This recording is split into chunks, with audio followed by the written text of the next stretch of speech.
Lai gādātu par drošu hidrotehnisko būvju eksploatāciju, arī šogad tiek turpināti vērienīgi remontdarbi Daugavas HES ūdenskrātuvēs. Līdz 29. jūlijam ūdens līmenis būs pazemināts Ķeguma HES ūdenskrātuvē, bet no 1. augusta līdz 16. septembrim Rīgas HES ūdenskrātuvē. Ķeguma HES ūdenskrātuves nostrāde ir nepieciešama, lai īstenotu vairākus darbus. Tad viens no viņiem ir Ķeguma HES tilta balstu dzelzbetona stiprinājuma atjaunošana.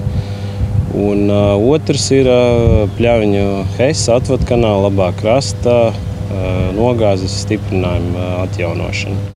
Hidroelektrostaciju ūdenskrātuvēs betonēto nogāžu galvenie atjaunošanas darbi ir bojātā betona atkalšana, stiegrojuma attīrīšana, pretkorozijas apstrāde, papildu stiegrojumu montāža, betonēšana, virsmu aizsargu pārklājumu uzklāšana, temperatūras un deformācijas šūvju remonts un izveide.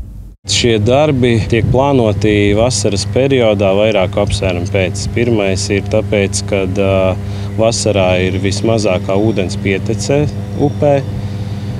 Otrs ir tas, ka maijā, jūnijā, kad klimatiskie apstākļi jau mums ļautu remontdarbus veikt, upē notiek zivju nārsts, un mēs nedrīkstam pazemināt ūdens līmeni ūdenskrātuvēs.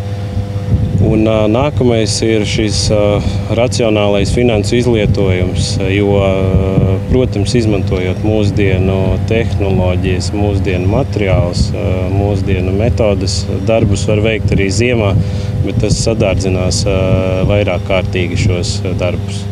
Ūdens līmeņa pazemināšana notiek ar valsts vides dienesta Lielrīgas reģionālās vides pārvaldes atļauju un izvēloties optimālo piemērotāko laiku, lai pēc iespējas mazinātu zaudējumus apkārtējai videi. Arī šogad, tāpat kā citos gados, Daugavas baseinā jau ir izlaista lašu, taimiņu un līdaku mazuļi. Papildus informāciju par ūdens līmeņa izmaiņām ūdenskrātuvēs pieejama Latvenergo mājaslapā.